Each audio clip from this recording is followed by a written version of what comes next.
All right, guys, welcome back to BJJ by the month. We're in February, looking at what we're going to do next for this month's focus. January was submission guard, and I think that was a lot of good stuff for myself. I realized that I mostly have a sweep-oriented guard, and even a lot of my submissions are set up by sweeps. And so when I try to change that focus to stay in the guard and just work from that position and not use sweeps so much, I had a tough time landing submissions. So I learned a lot about my own game, found some areas that I need to work on, and that's good for me. And that's really what we're working on here. So if you're still still making some big gains with your submission style of guard, and you want to stay that's great. Spend another month or two or whatever in there. But for this month, I'm going to be changing my focus. Going to be trying to work more on takedowns, the often underlooked aspect of jiu-jitsu. We like to just put that away and ignore it altogether. So there's a few reasons this happens. A lot of times our classes are full of people and there's not enough room to work on takedowns. So you might find yourself needing to work on takedowns a little bit after class, or come in at a class that's not so busy where you could do some stand-up and work on doing some takedowns. That's one of the main things. A little more injury prone.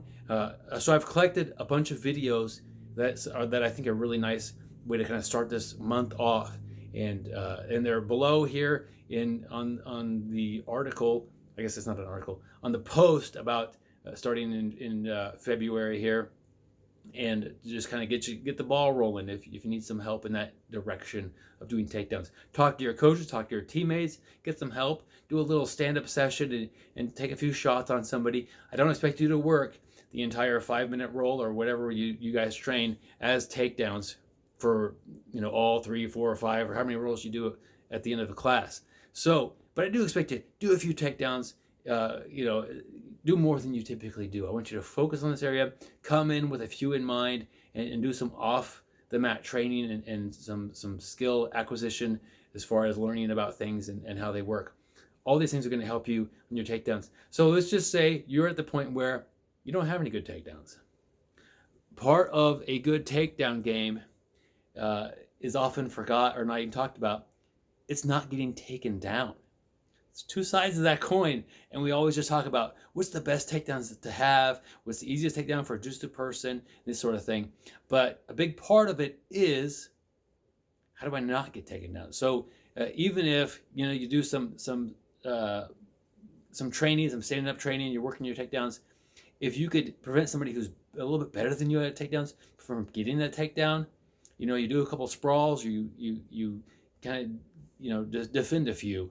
That counts too. That's good work, guys. So just set the bar at appropriate level and work for that. And if your takedown defense goes up this month, that's great. If you are able to add a takedown or two to your arsenal, even better. So we're going to be working on takedowns this month. I'd like to hear how you guys do. Got some good feedback about last month and your submission guards. So changing it up, my friends.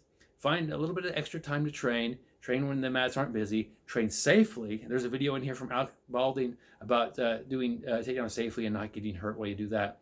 So always train safe. Pick your training partners as well. You may not want to work takedowns with everybody. Maybe you're at the level where it's easy and you can take down anybody in the gym. But if you're fairly new, pick a partner who will work with you and maybe give you some advice. And let's work on takedowns, guys. It's an important part of jiu-jitsu that's often overlooked.